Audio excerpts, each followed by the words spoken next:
Hello, welcome to the fifth lesson of AP Calculus. It's going to be on derivatives today.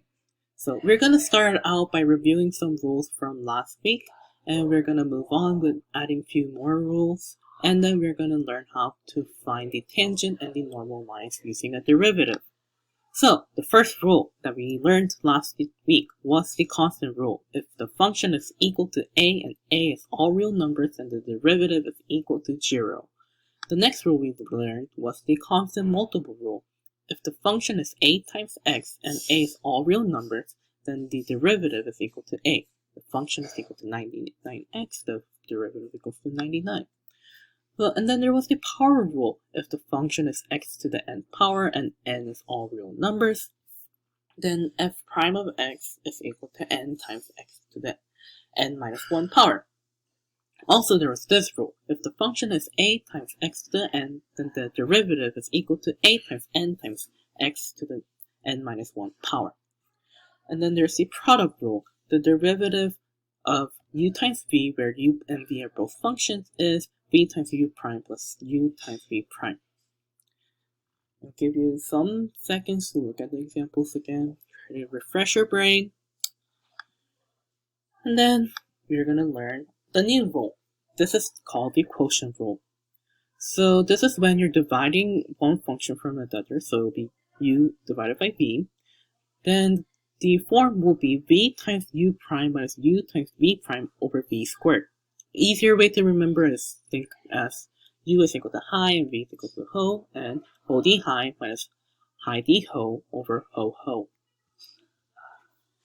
Whatever works for you. Like, if you can come up with a different sound to make this work for you, do anything you need. Quotient rule appears frequently. You're going to regret it if you don't remember it. So let's say you have the function x cubed all over x minus 4, x to the 4th minus 1. So if you take the derivative of this, it will be x to the 4th minus 1 times 3x squared minus x cubed or x cubed all over 4x to the 4th power minus 1 squared. You're going to multiply these and then subtract this. And you may notice that I didn't expand the denominator. When the College Board doesn't ask you, or your teacher doesn't ask you to expand it, don't do it. If you do it and somehow make a mistake in the middle, you're only going to get points off. You don't need to simplify these type of problems. And there's the chain rule. This is when you have the function like f of g of x. So then in that case, it will be f prime of g of x times g prime. Let's look at this equation. 4x minus 3 to the 9th power. Let's try to find the derivative without using the power rule. Then we can take it out, separate it into f of x and g of x. The f of x is equal to x to the 9th power and g of x is equal to 4x minus 3. You take the derivative of both, so 9x to the 8th power, 4, and the derivative of h of x will be 9x minus 3 to the 8th power times 4. There's the general power rule. The general power rule. This is when you have a to the n. The general power rule is n times a to the n minus 1 power times a prime. Look at this example. 3x squared minus 4x minus a to the 334th power. When you take the derivative, you take the n, put it in front, take the function to the n minus 1 power, so 233 times 6x minus 4. Same case. Do not simplify unless told to. You'll only lose points if you make mistakes. So you can find something called a tangent line or normal line. Tangent line is the line that's touching the point at the 90 degree angle. So, and the normal line is just the negative reciprocal of the tangent line. So at points x1, y1, the function has the slope of m.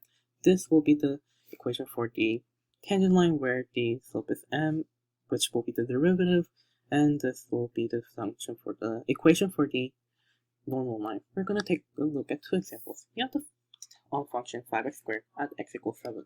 We're first going to find out the x coordinate and the y coordinate. So x is equal to 7, y is equal to 245 when you put it in here. And then you take the derivative, and you get the general equation of 10x. And at that specific point, at x equals 7, the slope is 70 because you'll plug in the x value for the derivative into the derivative. And then you plug in the equation, then you get y minus 245 is equal to 70 times x minus 7. That's your tangent line. The normal line, everything's the same except for the slope. It's the negative reciprocal.